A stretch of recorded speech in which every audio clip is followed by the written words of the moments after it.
ഇത് കണ്ടിട്ട് നിങ്ങൾക്ക് വിഷമം തോന്നുന്നില്ലെങ്കിൽ നിങ്ങൾ മനുഷ്യനല്ല. ഇറാനിൽ കൊല്ലപ്പെട്ട 160-ലേറെ കുഞ്ഞുങ്ങളുടെ കൂട്ട സംസ്കാരമാണ്. ഖബറുകളുടെ ചിത്രവുമായി ഇറാനിയൻ മന്ത്രി സാമൂഹിക മാധ്യമങ്ങളിൽ അത് പങ്കുവച്ചു. 160-ലേറെ കുഞ്ഞുങ്ങൾ, എല്ലാം കൂടി 175 മനുഷ്യർ ഇറാനിലെ ഒരു സ്കൂൾ കോംപ്ലക്സിന്റെ നേരെയുള്ള ആക്രമണത്തിൽ കൊല്ലപ്പെട്ടു. മനുഷ്യ മനസ്സിനെ ഞെട്ടിക്കുന്ന, മനുഷ്യ മനസാക്ഷിയെ വേദനിപ്പിക്കുന്ന, വിങ്ങലുണ്ടാക്കുന്ന ചിത്രങ്ങളാണ്. ആ ചിത്രങ്ങൾ അടുത്ത് കാണുമ്പോൾ നമുക്ക് വളരെ വേദനയും വിഷമവും തോന്നും. 160ഓളം കുരുന്നു മക്കളുടെ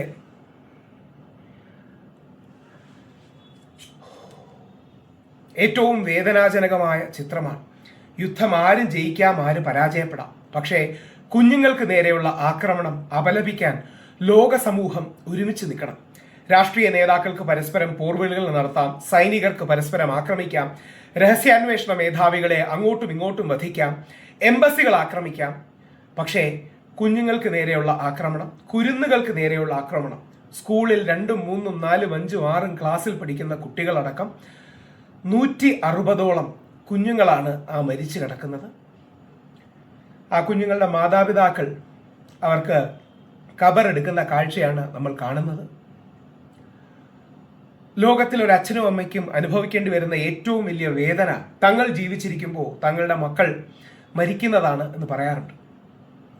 അങ്ങനെ സ്കൂൾ സമയത്ത് സ്കൂൾ ഉണ്ടായിരുന്ന ഒരു അവസരത്തിൽ 160ഓളം കുട്ടികളുടെ മരണത്തിന് കാരണമാക്കിയ ആക്രമണങ്ങൾ അവിടെ നടന്നത് ഒരു കാരണവശാലും ന്യായീകരിക്കാൻ കഴിയില്ല. അത് മനുഷ്യന്റെ മനസ്സിനെ വിഷമിപ്പിക്കുന്ന, വിറങ്ങലിപ്പിക്കുന്ന കാഴ്ചയാണ്.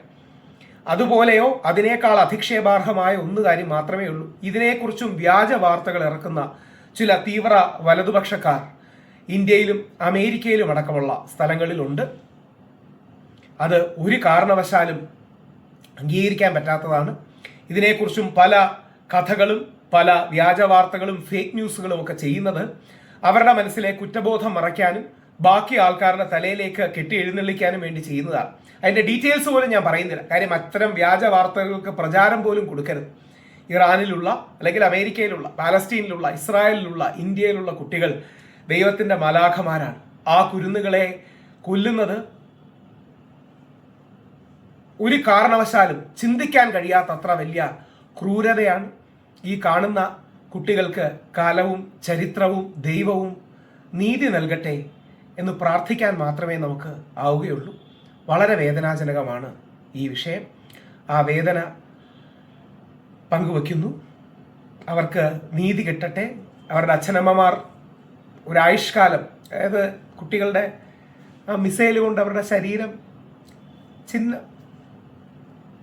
ആ കുട്ടികളുടെ ശരീരം പോലും ബാക്കി കിട്ടിയിട്ടില്ല. ശരീരത്തിൻ്റെ ബാക്കി കിട്ടിയ കാര്യങ്ങളാണ് അവരവിടെ കുഴിച്ചിടുന്നത്. അതുകൊണ്ട് സമാധാനം ഉണ്ടാകട്ടെ. രാഷ്ട്രങ്ങളും പരസ്പരം രാഷ്ട്രീയവും ഒക്കെ പോരടിക്കുമ്പോൾ സാധാരണ മനുഷ്യരാണ് മരിക്കുന്നത് എന്നുള്ളതിൻ്റെ ഏറ്റവും വലിയ തെളിവാണ്.